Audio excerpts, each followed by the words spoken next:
Assalamualaikum warahmatullahi wabarakatuh. Kami dari kelompok 3 ingin menampilkan video pembelajaran mata kuliah manajemen produk dan merek pada bab 11 mengenai mengukur hasil dari ekuitas merek dengan menangkap kinerja pasar.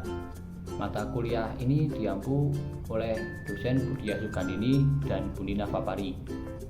Sebelumnya, anggota kelompok kami yang pertama ada Selawati dengan NIM akhir 068, mahasiswi semester 6. Yang kedua ada Dewi Rosanita dengan NIM akhir 113, mahasiswi semester 6. Yang ketiga ada Muhammad Hazid Ahlisan dengan NIM akhir 152, mahasiswa semester 6. Yang keempat ada Sabit Fayarizias dengan NIM akhir 228, mahasiswa semester 6. Yang kelima ada Adisti Rizky Cahya Putri dengan NIM akhir 253, mahasiswi semester 6. Yang terakhir ada Teguh Ibnu Rozan dengan NIM akhir 325, mahasiswa semester 6. Baik, yang pertama ada metode perbandingan. Nah, metode perbandingan ini merupakan metode komparatif, yaitu studi penelitian atau eksperimen yang meneliti sikap dan perilaku konsumen terhadap suatu merek untuk secara langsung memperkirakan manfaat spesifik yang timbul dari tingkat kesadaran yang tinggi dan asosiasi merek yang kuat, disukai dan unik. Nah, dalam metode perbandingan ini ada dua pendekatan. Yang pertama itu pendekatan komparatif.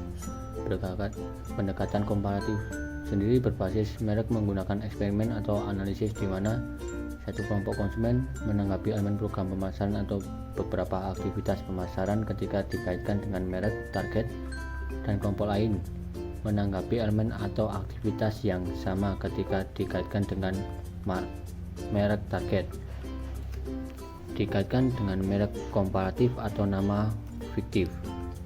Nah, sebagai contoh klasik dari pendekatan komparatif berbasis merek yaitu studi penelitian pengujian buta, di mana konsumen yang berbeda memeriksa atau menggunakan produk dengan atau tanpa identifikasi merek. Yang kedua ada pendekatan komparatif berbasis pemasaran menggunakan eksperimen atau analisis, di mana konsumen merespon perubahan elemen program pemasaran atau aktivitas pemasaran untuk merek target atau merek pesaing. Selanjutnya ada analisis conjoint, yaitu teknik multivariat berbasis survei yang memungkinkan pemasar membuat profil proses keputusan konsumen menggunakan produk dan merek, secara khusus dengan meminta konsumen untuk mengungkapkan preferensi atau memilih di antara sejumlah profil produk yang dirancang dengan cermat. Peneliti dapat menentukan trade-off konsumen membuat antara berbagai atribut merek dan pentingnya merek melekat pada mereka. Baik, yang selanjutnya ada metode holistik. Metode holistik menempatkan nilai keseluruhan pada merek baik dalam istilah utilitas abstrak atau istilah keuangan konkret. Dengan demikian, metode holistik mencoba untuk menjaring berbagai pertimbangan untuk menentukan kontribusi unik dari merek tersebut. Ada dua pendekatan dalam metode holistik. Yang pertama itu pendekatan residual atau pendekatan sisa. Itu memeriksa nilai merek dengan mengurangkan preferensi konsumen terhadap merek berdasarkan atribut produk fisik saja dari keseluruhan preferensi merek mereka. Pendekatan sisa ini dipandang bahwa ekuitas merek adalah apa yang tersisa dari preferensi dan pilihan konsumen setelah kita mengurangi efek produk fisik. Idenya adalah bahwa kita dapat menyimpulkan penilaian relatif merek dengan mengamati preferensi dan pilihan konsumen jika kita mempertimbangkan sebanyak mungkin sumber nilai atribut terukur. Yang kedua ada pendekatan penilaian.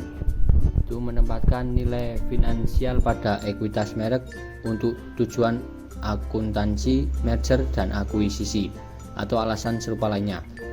Berdasarkan beberapa analisis yang berbeda, kepercayaan yang dipegang secara luas adalah bahwa sebagian besar nilai perusahaan dari banyak perusahaan terbungkus dalam nilai merek mereka. Selanjutnya ada penilaian merek, tinjauan pendekatan utama. Ada banyak pendekatan yang disarankan oleh peneliti akademik untuk menilai merek secara sistematis. Satu studi peneliti akademis terkemuka mengusulkan teknik untuk memperkirakan ekuitas merek perusahaan yang berasal dari perkiraan pasar keuangan dari laba terkait merek. Metodologi tersebut mendefinisikan ekuitas merek sebagai arus kas tambahan yang diperoleh produk bermerek di atas arus kas yang akan dihasilkan dari penjualan produk tanpa merek. Nah, dalam penilaian merek ini yang pertama ada interbrand. Itu pendekatan interbrand mempertimbangkan berbagai cara di mana merek menguntungkan organisasi baik secara internal maupun eksternal, mulai dari menarik dan mempertahankan bakat hingga mewujudkan harapan pelanggan. Ada 3 komponen utama dalam penilaian nilai merek. Yang pertama itu perkiraan keuangan, yang kedua peran merek, dan yang terakhir analisis kekuatan.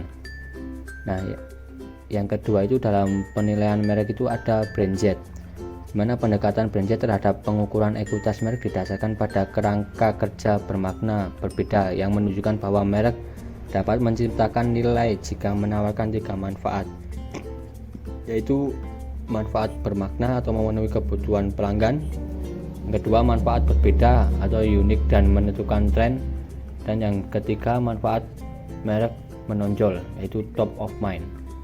Temuan mereka menunjukkan bahwa merek-merek yang berbeda memiliki volume yang jauh lebih tinggi atau 5 kali lipat, memiliki harga premium 13%, dan kemungkinan besar akan meningkatkan pangsa nilai merek. Nah, langkah-langkah kunci dalam penilaian BrandZ yaitu yang pertama menghitung nilai finansial, yang kedua menghitung kontribusi merek, dan yang terakhir menghitung nilai merek. Nah, yang ketiga itu dalam penilaian merek ada brand finance. Pendekatan brand finance terhadap pengukuran ekuitas merek didasarkan pada pendekatan bantuan dari royalti. Dengan pendekatan ini, nilai merek didasarkan pada royalti yang akan dibayarkan perusahaan untuk melisensikan merek tersebut dari pihak ketiga. Dengan asumsi bahwa bukan pemilik merek, nilai sekarang bersih dari aliran royalti yang diproyeksikan menjadi perkiraan nilai merek. Lalu membandingkan pendekatan penilaian merek utama dengan membandingkan ketiga metode tersebut berbeda, kesamaan dan perbedaan perlu disoroti. Yang pertama itu ketiga pendekatan tersebut didasarkan pada beberapa variasi dari pendekatan berbasis pendapatan untuk penilaian merek yang didasarkan pada proyeksi pendapatan dari merek ke masa depan yang dapat diperkirakan. Baik interbrand dan BrandZ mengadopsi metode keuntungan ekonomi, sedangkan brand finance mengadopsi metode keringanan dari royalti. Yang kedua itu dalam ketiga metode menghitung nilai sekarang dari pendapatan masa depan yang diproyeksikan berdasarkan estimasi kekuatan merek dan penerapan tingkat diskonto. Meskipun cara spesifiknya berbeda, sementara interbrand dan brand finance menggunakan tingkat diskonto, BrandZ menggunakan kekuatan merek. Nah, yang ketiga itu dari ketiga pendekatan tersebut menggunakan data keuangan dan pasar yang tersedia dan menghitung nilai tambah ekonomi. Interbrand menilai peran merek untuk mengekstrak pendapatan terkait merek dari aliran pendapatan yang diproyeksi. Sedangkan BrandZ mengisolasi peran merek dari faktor dalam pasar lainnya yang dapat mempengaruhi nilai merek dan menggunakan data peneliti konsumen yang ekstensif untuk memahami asosiasi merek yang unik sebagai penolong utama nilai merek. Sedangkan brand finance mengekstrak pendapatan merek dengan menerapkan kekuatan merek pada tarif royalti yang sesuai untuk sektor tertentu. Terus yang keempat itu jenis data yang digunakan untuk mengukur persepsi merek berbeda-beda pada ketiga pendekatan tersebut. Skor kekuatan merek antar merek bergantung pada data yang dikumpulkan dari konsumen melalui sampel merek global. Pendekatan BrandZ sangat bergantung pada riset konsumen yang dikumpulkan dari sejumlah besar sampel konsumen dan sejumlah besar merek. Metodologi brand finance bergantung pada data kekuatan merek yang diperoleh dari brand aset valutor. Selain itu juga memanfaatkan data sekunder untuk menentukan tarif royalti.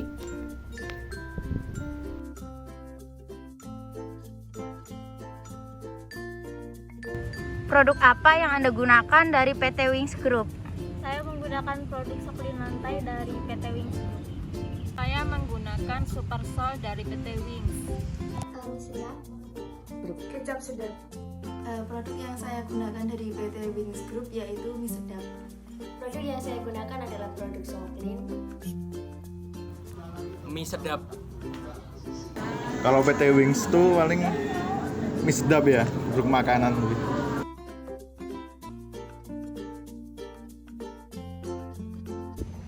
Mengapa Anda tertarik menggunakan produk dari Wings Group tersebut? Karena wanginya harum dan dapat membersihkan lantai dengan optimal. Karena Super Sol itu membunuh bakteri dan kuman di dalam kamar mandi. Karena dari kualitasnya juga baik, terus dari rasanya juga lebih rich daripada produk yang lain. Karena harganya terjangkau tetapi kualitasnya dapat bersaing dengan produk sejenis. Karena mie sedap itu varian rasanya banyak, terus juga harganya murah, selain itu juga mudah ditemukan bahkan di warung-warung kecil terdekat dari rumah saya. Karena produknya sudah banyak dipasarkan di mana-mana dan mudah untuk didapatkan. Selain itu juga ramah untuk di kantong. Karena variannya banyak, harganya murah dan mudah didapatkan.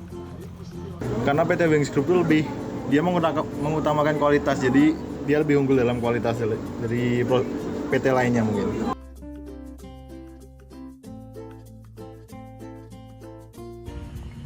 Saat memutuskan membeli brand dari PT Wings Group, apakah Anda tertarik dengan metode marketingnya?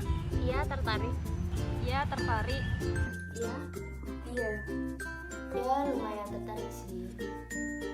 Karena distribusinya menarik ya, tertarik sih. Tertarik. Saya kurang tertarik untuk metode marketingnya karena saya kurang mendalami metode marketing Wings Group. Cuman kalau produknya saya percaya.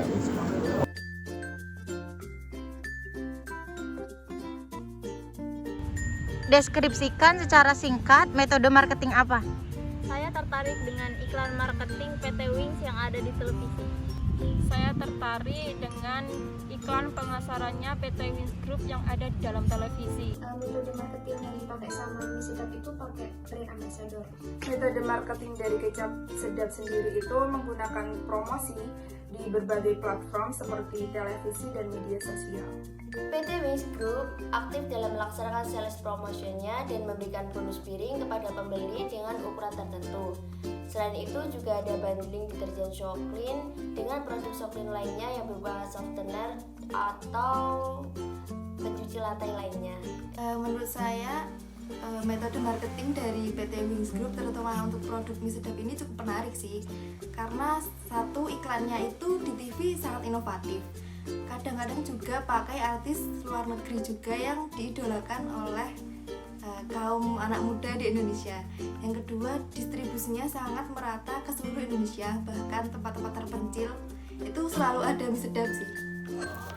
Metode marketing dari mie sedap menggunakan iklan yang inovatif dan menggunakan artis dari luar negeri. Mereka lebih mengutamakan tentang rasanya yang kuat atau kualitas makanannya yang unggul daripada makanan lain dari PT lainnya.